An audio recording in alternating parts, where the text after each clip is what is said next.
Oke, teman-teman, kita hadir kembali. Kali ini bintang tamu kita atau tamu kita yang hadir pada hari ini Bapak Esdras Ginting dari BNN Kabupaten Deli Serdang. Apa kabar Pak Esdras? Baik sekali Pak Saudara. Biasa. Pak Esdras, ngomong-ngomong satu hari ini udah kemana aja sih kegiatan? Kebetulan tadi pagi kita ada kegiatan di Desa Marindal diundang Kesepong tadi untuk kegiatan sosialisasi ke generasi muda tadi. Generasi muda. Jadi sekarang ini BNN lagi gencar-gencarnya lah ya melakukan kegiatan-kegiatan terjun langsung ke masyarakat. Betul, karena seperti yang kita ketahui kan kondisi Kabupaten Deli Serdang Sumatera Utara pada umumnya ini sedang berada dalam kondisi yang paling buruk sebenarnya. Kita berada di nomor 1 daerah yang prevalensi tertinggi di Indonesia. Oh begitu. Jadi dalam tahap waspada lah, siaga termasuk terhadap Iya, narkoba. bahaya sebenarnya. Bahaya. Wah. Iya. Jadi Pak Edras, kalau kita boleh tahu nih, Iya. bidang tugasnya Pak Edras sendiri di BNN Kabupaten Deli Serdang apa sih? Oke, kami di sini sebagai bagian dari tim pencegahan. Kita di pencegahan ini memang sebenarnya bertanggung jawab kepada dua deputi, yaitu deputi pencegahan dan pemberdayaan masyarakat. Iya. Jadi kita fokusnya adalah kalau untuk bidang pencegahan itu adalah untuk sosialisasi P4GN dan juga mengadvokasi lembaga-lembaga agar membuat kebijakan yang responsif tentang P4GN. Kemudian di bidang pemberdayaan masyarakat ini kita memberdayakan masyarakat baik itu lingkungan pemerintah, swasta, pendidikan dan juga lingkungan masyarakat seperti itu.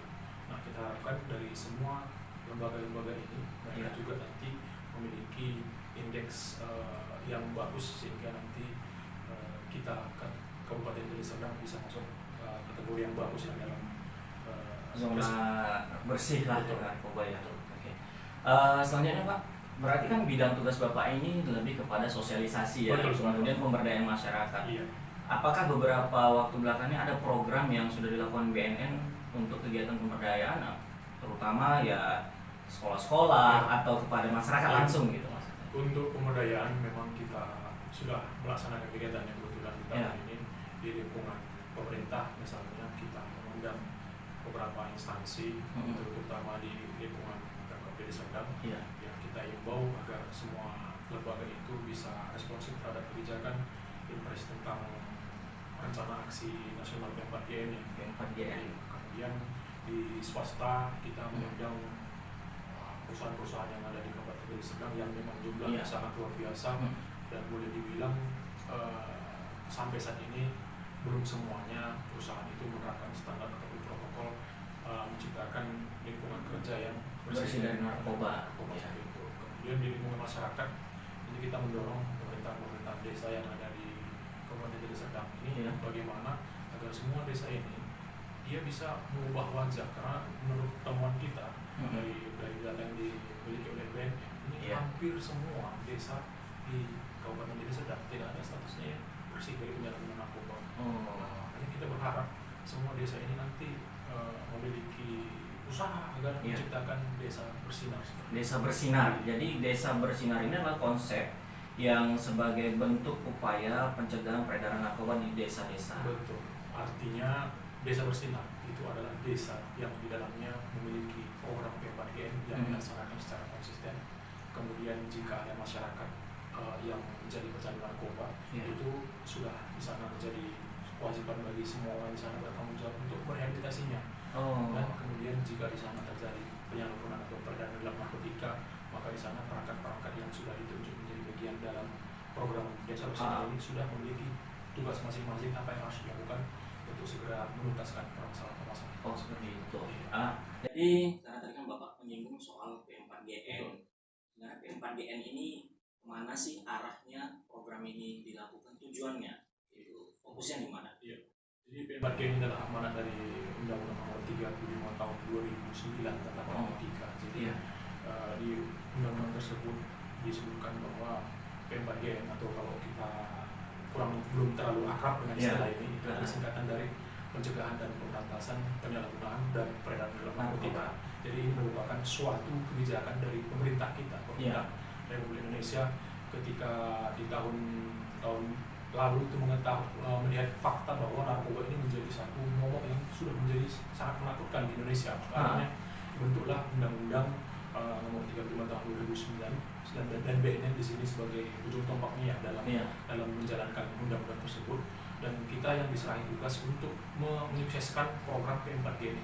Artinya program-program P4G ini secara garis besar ini bisa dibagi dalam 3 kelompok sebenarnya. Kelompok pertama itu adalah di bagian bagaimana kita mencegah narkoba bagi orang-orang yang belum terkena sekali. Berarti tahap awal yang belum kena. Ini yang bersih. Yang belum kena. Yang bersih. Ini harus kita amankan karena jangan begitu. bergeser ke kelompok sebelahnya. Iya. Di kelompok kedua adalah bagian rehabilitasi. Rehabilitasi Ini adalah memang untuk orang-orang yang sudah kena narkoba tadi, atau mereka-mereka yang memang sudah tidak masuk dalam kategori yang pertama tadi, bersih. Nah, orang-orang seperti ini harus dilakukan intervensi, jadi mereka harus direhabilitasi. Kemudian di bagian yang ketiga adalah bidang pemberantasan. Ini pada kelompok-kelompok yang menjerat kelompok yang kedua tadi. Jadi sumbernya biangnya. Terhadap orang-orang ini, kelompok-kelompok ini harus dilakukan tindakan hukum, bila perlu ya semua bandar-bandar yang memang sudah berantas. Tetapi di antara ketiga unsur ini harus kita laksanakan sekaligus. Tidak bisa kita harus fokuskan ke sini, ke situ, tidak bisa. Jadi ini adalah ini adalah suatu kegiatan yang terintegrasi. Betul. Jadi ketiga bidang itu harus berjalan. Betul. Bidang-bidang ini kalau hanya fokus kepada satu bidang aja, ini pemberantasan narkoba ini tidak berhasil. Artinya P4GN ini fokus kepada 3 tadi ya.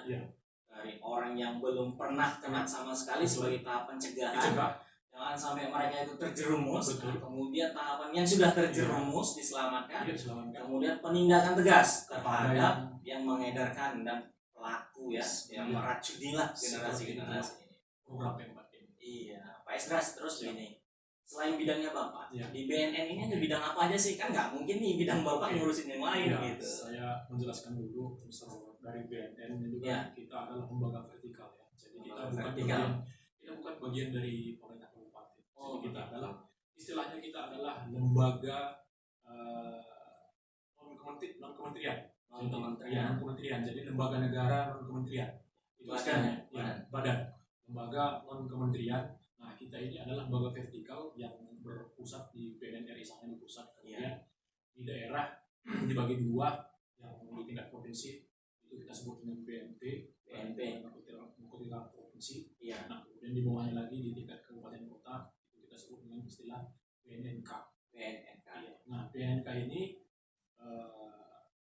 masih dibagi lagi unsurnya, itu ada 4 ya. Jadi masing-masing BNK itu ada 4 unsur di sini yang menjadi pembagian tugasnya. Yang pertama adalah bagian umum yang menangani tentang administrasi, tentang kepegawaian, dan juga kerjasama seperti itu. Kalau di perusahaan personalia, HRD dan segala macam. Kemudian yang di bidang kedua adalah bidang pencegahan. Di bidang pencegahan sudah saya jelaskan sedikit bahwa di bidang pencegahan ini kita memang fokus untuk orang-orang yang belum terkena penyalahgunaan narkoba tadi. Jadi kita fokus kepada pencegahan dan juga pemberdayaan masyarakat. Ini baik untuk kawasan rawan maupun wilayah yang benar-benar termasuk sosialisasi pun ya di bidang itu. Kemudian yang ketiga, bidang yang ketiga itu adalah bagian rehabilitasi. Ini adalah orang-orang ataupun bagian di BNN yang tugasnya untuk menjangkau kelompok masyarakat yang sudah terlanjur menjadi penyalahguna narkoba. Nah, ini kan persoalan karena dalam rehabilitasi ini jarang sekali ada orang yang mau sukarela. Jadi kita harus melakukan intervensi, kita harus melakukan tindakan bagaimana agar orang-orang yang tidak mau itu tetap bisa direhabilitasi. Yang pertama. Kemudian yang kedua adalah bagaimana BNN bisa menjalin kerjasama dengan balai-balai rehabilitasi agar programnya juga sesuai dengan program BNN. Jadi istilahnya kan rehabilitasinya ada banyak metode. Baik itu yang metode yang lumrah kita lihat ataupun juga yang mungkin kadang-kadang nyeleneh juga. Makanya kita di BNN bagian rehabilitasi ini mengupayakan agar balai-balai rehab itu juga tersertifikasi. Artinya mereka sudah merehab residen itu sesuai dengan standarnya. Kemudian di bidang pemberantasan, ini bagian yang bertugas untuk memetakan jaringan yang ada di Kabupaten Deli Serdang, kemudian melakukan penindakan bila kita ditemukan unsur-unsur yang memenuhi seperti itu. Nah, sayangnya kita di kabupaten untuk bidang pemberantasan ini tidak terlalu menjadi istilahnya tugasnya lebih dibebankan kalau menurut bahasa yang kami lihat dari bahasa anggaran ini lebih ke kepolisiannya. Tapi kalau untuk bidang pemberantasan staf itu hanya untuk menyelesaikan 2 kasus saja seperti itu. Jadi kalau dari sini kan bisa kita ketahui bahwa fokusnya ini kalau BNN lebih ke bidang pencegahan dan rehabilitasi. Tapi tetap memang masih ada harus upaya pemberantasan. Artinya pemberantasan tetap dilakukan. Tetapi kita hanya menggunakan istilah skala prioritas. Apakah ini juga di tingkat provinsi juga sama? Kalau di tingkat provinsi berantasnya jauh lebih berperan besar. Makanya Pak Azrul jangan heran jika di provinsi ini pemberantasannya kadang-kadang bikin kita geleng-geleng seperti yang kita temukan di kasus kemarin, bisa sampai melakukan penggerebekan di kampus gitu kan. Ini karena memang dari kewenangannya lebih banyak. Kewenangan dan juga sumber daya manusia dan juga teknologi yang dimiliki di provinsi itu jauh lebih lengkap. Apalagi Sumatera Utara dikenal sebagai wilayah yang memang menjadi salah satu daerah yang tingkat penyalahgunaan dan peredaran yang paling tinggi, sehingga hampir setiap hari juga bidang pemberantasan di BNP melakukan aksi penangkapan dan pengungkapan kasus di provinsi. Begitu banyaknya permasalahan. Jadi yang tersulit nih Pak dari BNN Kabupaten Deli Serdang secara khususnya, hal yang tersulit dan menjadi kendala selama ini ketika menjalankan tugas apa? Di bidang pencegahan misalnya di tahun-tahun terakhir ini kita terbatas karena kasus COVID ini. Jadi kita melakukan sosialisasi penyeluruhan maupun juga komunikasi edukasi ini sangat terbatas karena kemarin itu kita tidak bisa mengumpulkan massa. Segala aktivitas dibatasi, ditambah PPKM lagi itu yang sekarang memang menjadi kendala bagi kita untuk mengamankan orang-orang yang istilahnya belum terkena narkoba ini tadi, karena untuk sosialisasi ini kan sebenarnya harus kita lakukan secara kontinu. Artinya harus dijelaskan terus menerus seperti itu. Kemudian di bidang rehabilitasi, kendala yang kita hadapi juga adalah banyaknya orang yang sudah menjadi penyalahguna narkoba, tetapi minimnya sarana rehabilitasi yang kita miliki untuk merehab orang-orang kecanduan tadi. Begitu. Khusus di Deli Serdang? Tidak hanya di Deli Serdang, tapi juga hampir semua di wilayah di Sumatera Utara. Makanya kita juga berharap sebenarnya agar pemerintah kabupaten juga ini setidaknya melakukan inisiasi lah untuk membuat juga balai rehabilitasi jika itu memungkinkan, karena kalau Sumatera Utara kalau kita ketahui balai rehabilitasi pemerintahan ada dua, yaitu yang di Bukaka, yang milik Kementerian Sosial itu di Insaf di Kutaling Baru, Balai Insaf ya. Makanya dari pemetaan yang dilakukan oleh Provinsi Sumatera Utara, BNP Provinsi Sumatera Utara itu pernah menunjukkan data bahwa jumlah penyalahguna narkoba di Sumatera Utara itu diperkirakan hampir 900.000 orang. Nah, persoalannya adalah kekuatan ataupun kesanggupan kita untuk merehabilitasi orang itu baru sekitar 5.000 orang setahun. Jadi bayangkan butuh berapa tahun kita merehabilitasi orang-orang yang sudah terlanjur menjadi penyalahguna narkoba ini jika kita tidak memperluas ataupun memperbaiki fasilitas untuk rehabilitasi. Betul. Itu persoalan. Kemudian di bidang pemberantasan kita tahu bahwa memang tuntutan masyarakat terhadap pemberantasan narkoba ini sangat luar biasa. Karena masyarakat kan tahunya bahwa ketika ada situ narkoba harus diberantas. Betul. Nah, sementara di sisi kami di BNN ini kan seperti yang saya sebutkan tadi, kewenangannya terbatas. Anggaran itu memang untuk pemberantasan ini sangat sedikit seperti itu, sehingga tidak bisa mengungkap kasus dalam jumlah yang banyak. Mungkin ini menjadi suatu yang dipertanyakan juga dari masyarakat tentang BNN. Padahal kalau mereka tahu kendala kita juga cukup banyak termasuk di masa PPKM ini juga bagian sosialisasi dan sebagainya terkendala karena kita tidak bisa menggunakan massa. Kemudian untuk direhabilitasi juga balai rehab kita hanya 2 nih. Sumatera Utara. Sumatera Utara hanya 2. Sementara kemudian hampir 9.000 yang harus dilakukan rehabilitasi. Jadi ini kan satu hal yang sangat hampir balik kan orang yang menjadi penyalahguna. Jadi ini memang masih perlu menjadi perhatian dari pemerintah Iya. kabupaten maupun Iya. provinsi Iya, ya. betul. Apakah mungkin nanti ada barangkali swasta Iya. melakukan Iya. balai rehabilitasi itu? Apalagi sebenarnya kan Pak Zul dalam impres itu kan secara tegas juga di situ kan menyebutkan bahwa Ya. pemerintah daerah baik itu di tingkat provinsi maupun kabupaten Iya. sebenarnya harus berpartisipasi aktif dan memfasilitasi yang namanya program P4GN. P4GN. Ya, jadi kami rasa sebenarnya tuntutan kami tidak terlalu mengarah-arah karena memang itu amanat dari impres sebenarnya. Iya. Dan ini harus dilaksanakan oleh semua pemerintah daerah. Betul. Nah, kemudian Pak Esdras, Iya. terkait dengan program P4GN nih, sudah seberapa persen sih khusus Deli Serdang ini yang melaksanakan P4GN gitu?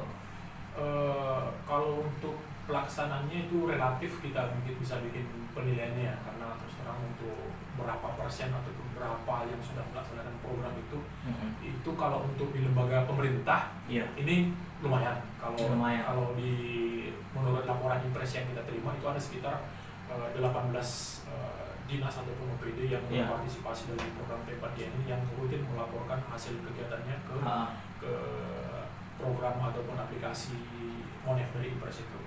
Ya, untuk lingkungan masyarakat ini yang kami juga agak kesulitan dalam beberapa tahun terakhir ini karena kasus COVID ini tadi. Iya. Program-program ataupun anggaran yang ada di desa itu mereka lebih banyak fokus untuk bantuan Infrastruktur Iya. sama bantuan BLT sih Iya. artinya ya. Jadi, untuk tahun-tahun terakhir ini mungkin untuk program P4GN ini tidak lagi menjadi prioritas utama seperti itu. Oh begitu. Jadi ini yang menjadi kendala juga bagi kami, sehingga untuk tahun terakhir ini kita kalau melihat berapa sih jumlah desa yang berpartisipasi itu angkanya masih kecil sekali. Masih kecil sekali. Masih kecil sekali. Padahal peredaran narkoba dan penanggulangan narkoba ini bukan harus dari kabupaten, BNN saja tugasnya ya. Betul. Tapi dari mulai tingkat desa, masyarakat juga harus punya peran. Termasuk salah satunya kalau di desa tuh ya paling tidak dianggarkan lah Iya. untuk P4GN ini. Benar-benar. Nah, jadi sekedar informasi Pak Zul sebenarnya bahwa Deli Serdang ini kenapa kita bilang bahwa kawasannya rawan karena memang dari hasil pemetaan yang kita lakukan pada tanggal 26 Juni lalu di Anti Narkotika Internasional itu kita menemukan fakta bahwa ada sekitar 70 kawasan rawan ataupun desa kelurahan kawasan rawan di Kabupaten Deli Serdang. 14 diantaranya adalah masuk dalam zona bahaya. Kemudian 56 itu masuk dalam zona waspada. Itulah daerah-daerah yang harus diintervensi. Sebab jika tidak dilakukan intervensi terhadap wilayah ataupun desa dan kelurahan ini, maka ini akan mengarah ke kampung narkoba. Makanya harus kita laksanakan intervensi. Kami juga di BNN sekarang ini mendorong agar pemerintah kabupaten ini mari kita dorong agar desa-desa ini itu jangan diam melihat kondisi, harus dilakukan intervensi, harus disusun pokja desa bersinarnya. Jika semua nanti sudah dari segi sumber daya manusia dan dari segi anggaran tersedia, ini nanti harus dicanangkan menjadi desa bersinar. Sehingga nanti dari intervensi yang dilaksanakan misalnya dari 3 sampai 4 tahun ini warnanya yang dari tadi semula hitam atau merah bisa diubah menjadi kuning atau seperti itu. Berarti nanti ada artinya ada tahapan-tahapan monitoring lah ya, evaluasi dari kegiatan yang sudah dilaksanakan. Nah, Pak Esdras, kita juga mau tanya. Di Deli Serdang sendiri itu kan sempat ada namanya program kegiatan yang namanya bersih narkoba ya. Nah, kira-kira apakah program ini masih berjalan atau program ini sudah berhenti atau gimana? Jadi program Desa Bersinar ini merupakan salah satu program andalan sebenarnya dari BNN, jadi prioritas juga. Karena kita melihat bahwa belakangan ini kecenderungannya semakin banyak bermunculan kampung-kampung narkoba seperti itu. Nah, sebenarnya kita di Deli Serdang ini termasuk salah satu wilayah yang pertama kali mencanangkan Desa Bersinar. Di tahun 2019 kita sudah mencanangkan Rantau Panjang. Dan itu sebenarnya sekarang ini menjadi pilot project untuk Provinsi Sumatera Utara. Sayangnya memang dari segi jumlah yang ada, pasti dari 394 desa kelurahan yang ada di Deli Serdang sampai sejauh ini sampai tahun 2021 itu baru tercatat ada sekitar 9 desa bersinar. 9 desa bersinar. Hanya 9 desa itulah yang berani. Ini alasannya apa sih kok hanya baru 9 ini gitu? Itu sebenarnya Alasan klasik dan juga masalah komitmen. Komitmen Itu sebenarnya yang paling penting, karena gini, kalau percuma kita merencanakan betul secara formalitas. Artinya kita tidak ada berantas narkoba, tapi kita sendiri nggak ada berbuat apa-apa, tidak ada dukungan, tidak ada tidak ada dari action. sumber manusia maupun dari sumber daya anggaran, tidak ada, itu sama saja bohong. Nah, kita tidak membutuhkan hanya sebatas seremoni. Jadi kita harapkan memang desa bersinar tadi, seperti yang sudah saya sebutkan tadi, itu aktivitas di bidang pencegahan, rehabilitasi dan pemberantasan itu harus hidup gitu. Itulah baru disebut sebagai desa bersinar. Nah, artinya memang desa bersinar itu tidak menghasilkan suatu desa yang bebas dari narkoba ataupun sama sekali tidak ada narkoba di situ. Tetapi jika ada kasus penyalahgunaan narkoba, masyarakat ini sudah tanggap. Iya, dan bisa tahu solusi apa yang harus dilakukan seperti itu. Karena memang tidak akan ada ceritanya yang benar-benar zero narkoba. Nggak ada. Zero itu nggak ada. Jadi kalau bisa dibilang sekarang ini, desa mana sih yang nggak ada pengedar dan pemakai narkobanya kan gitu. Tapi paling tidak, ketika kita tidak mampu menol atau membuat desa yang zero dari narkoba, paling tidak ada upaya pencegahan. Ada upaya pencegahan. Bersih lah. Kalau bersih ini kan bukan berarti tidak ada sama sekali. Jadi ketika sudah bersih, bersinarlah di desa yang tadi ya. Nah, terus gini Pak Esdras, apabila di masyarakat ya kan, sudah ada salah satu keluarganya ya kita katakanlah menjadi korban penyalahgunaan narkoba, apakah ini bisa dilakukan rehabilitasi? Kalau misalnya bisa, kemana sih?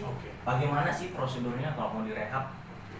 Jadi ini memang suatu problem juga di masyarakat ya. Jadi ketika ada seorang anak misalnya kita sebut sebagai menjadi pecandu narkoba, penyalahguna narkoba, ini memang terkadang menjadi problem bagi keluarga yang bersangkutan, sehingga ya ada saja memang keluarga yang berusaha untuk menutup-nutupinya. Apalagi jika yang bersangkutan itu dari keluarga yang terpandang. Jadi mereka berusaha menutupi karena takut dianggap seperti aib. Padahal jika harga diri dan nilai kehormatan keluarga. Padahal jika itu dibiarkan, ini hanya menjadi bom waktu nantinya. Keadaan yang mungkin nggak habis 7 turunan, tetapi jika ada anggota keluarga yang menjadi pecandu narkoba di situ, ya akan habis semua. Nah, makanya sebenarnya sebelum kondisi tersebut terjadi pada keluarga-keluarga yang ada di sekitar kita, ini memang harus direhabilitasi. Cuma memang persoalannya Pak Azrul, sebagian orang masih beranggapan bahwa rehabilitasi ini tak ada hubungannya seperti penjara gitu. Jadi dalam pandangan sebagai masyarakat kita masih ada gambaran seperti itu, sehingga memang ada yang enggan untuk rehabilitasi. Jadi ada ketakutan ya, ada rasa takut sendiri. Karena dipikir rehab itu seperti penjara. Padahal pada kenyataannya kan rehabilitasi ini sebenarnya bukan penjara, tetapi lebih ke bagaimana lembaga pengobatan, balai pengobatan yang dirawat inap. Dan kemudian sebagai salah satu balai untuk melakukan rehab mental, sosial dan medisnya. Betul. Karena mungkin di dalam itu nggak hanya sekedar pengobatan, rehabilitasi, tapi ada konsultasi juga kan. Istilahnya nggak seperti yang mereka bayangkan, masyarakat bayangkan itu menakutkan sekali. Mereka itu berada disiksa di dalam kurungan, yang ngapain di situ. Nah, seperti itu padahal. Balai rehabilitasi ini adalah. Nah, ini perlu disampaikan di masyarakat. Jadi rehabilitasi ini, terutama balai rehabilitasi yang memang sudah bekerja sama dengan BNN, itu menerapkan standar bahwa di sana itu tidak boleh ada kekerasan, istilahnya yang melanggar hak asasi manusia, seperti di istilahnya melakukan kekerasan, lain sebagainya. Tinggal kekerasan, tapi harus melalui pendekatan medis sebenarnya. Jadi mereka itu tahap pertama misalnya itu harus konsultasi, dan kemudian dilakukan assessment, kemudian dilakukan detox ya, proses pengeluaran racun. Nah, cuma persoalannya memang untuk kalau tadi saya bilang kan rehab ini seperti orang yang dirawat di rumah sakit dalam waktu. Nah, waktunya ini kalau untuk rehabilitasi ada standar waktu. Ada standarnya. Jadi minimal 3 bulan. 3 bulan minimal. Seperti itulah kita dirawat inap selama 3 bulan. Seperti itulah istilahnya. Bukan di penjara 3 bulan ya, tapi dirawat inap dalam rangka penyembuhan secara medis seperti itu. Nah, ada fase-fase tertentu nanti, misalnya ketika di bulan pertama itu dia akan melakukan detox ya, itu pengeluaran racun dari dalam tubuh. Nah, baru kemudian naik ke tahap berikutnya, mereka sudah bisa bersosialisasi dengan teman-temannya, dan di tahap berikutnya lagi itu mereka sudah harus dibekali dengan life skill ataupun soft skill yang Oh. agar bagaimana nanti mereka bisa keluar dari balai rehabilitasi ini, mereka siap dengan dunia pekerjaan dan tidak masuk lagi ke kehidupan yang Zona lama. yang lama.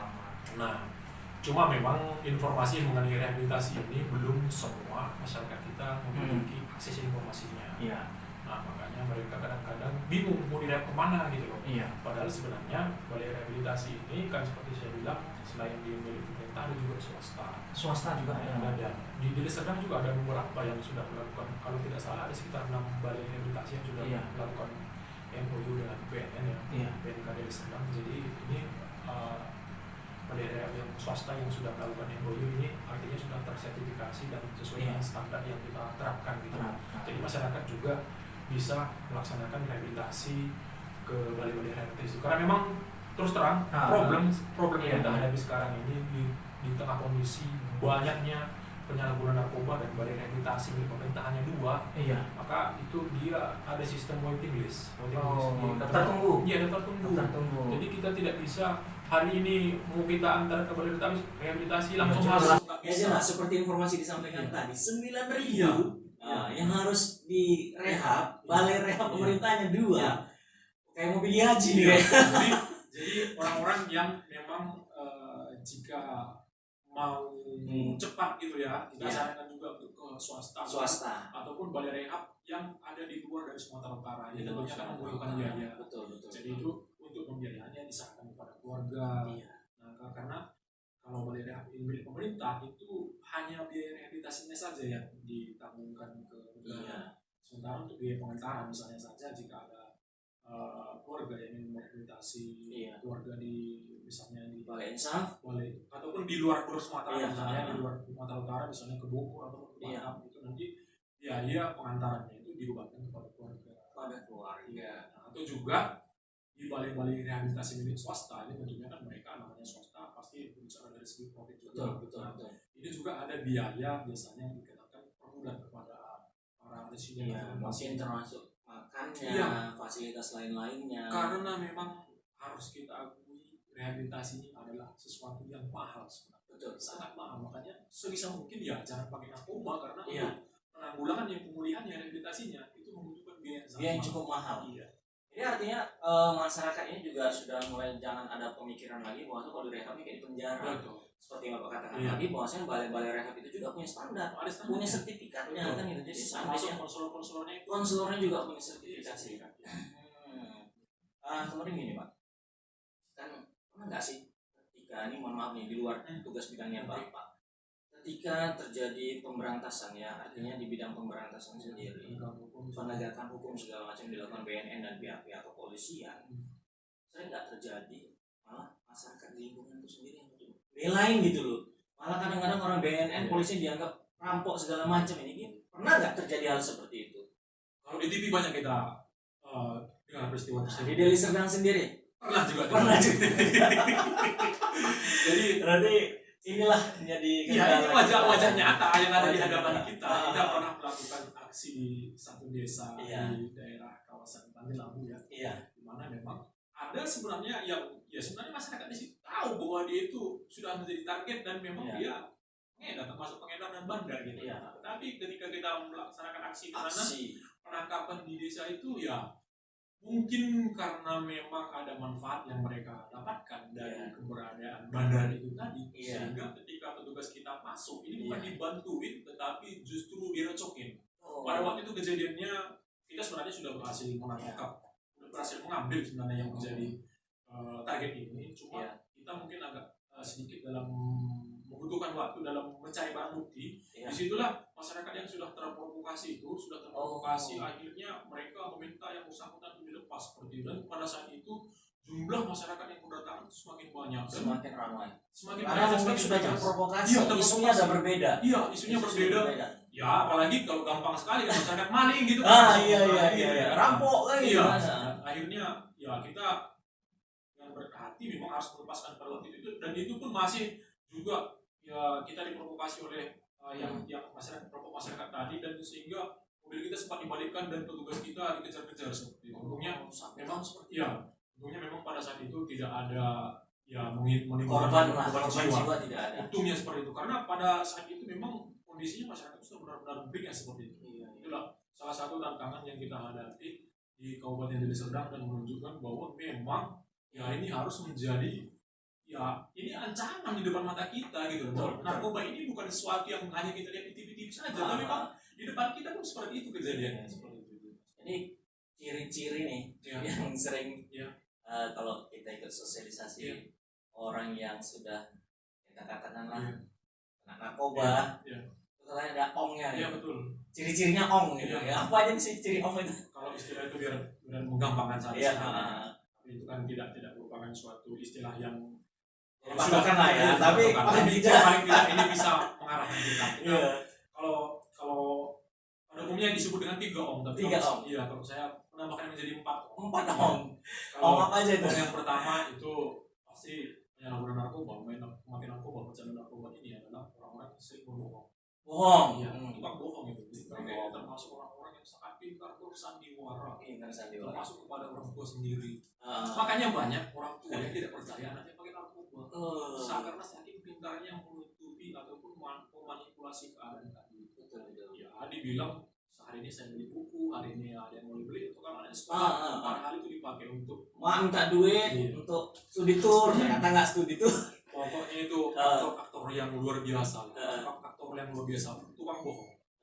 Kemudian yang kedua itu pemakaian narkoba yang secara terus menerus ini memang akan berciri pada fisik kita gitu. Jadi kadang orang-orangnya jadi sering bengong seperti itu. Bengong. Jadi orang-orang bengong ini adalah orang-orang yang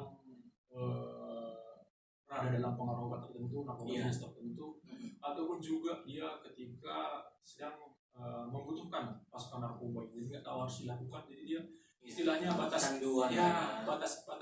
dari bagaimana tingkat kesadaran itu menurun.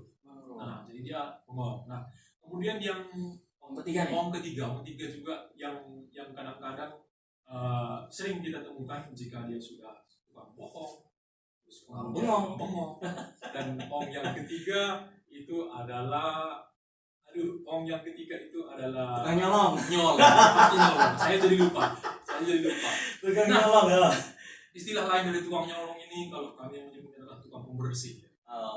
Bersih-bersihnya negatif ini. Apapun yang ada di rumah dibersihkan semua. TV, kulkas, sampai meja-meja makan dijual semua. Bersih. Tabung gas bersih. Setelah rumah dibersihkan, akhirnya rumah tetangga yang dibersihkan. Ya, makanya kondisinya jika ada dalam suatu lingkungan kita ada pecandu narkoba, itu biasanya akan rawan tingkat kriminalitasnya juga. Misalnya itu tingkat pencurian segala macam, dan juga ya yang terakhir ini nodong. Nah, ini itu hanya semacam kiasan bahwa angka kriminalitas tadi. Kalau dulu tidak ada yang namanya begal-begal, tetapi sekarang banyak sekali terjadi rampok, begal ya. Dan itu sebenarnya adalah karena kebutuhan untuk membeli narkoba. Jadi mereka dengan cara yang pintas bagaimana bisa membeli narkoba, ya ini membegal seperti itu.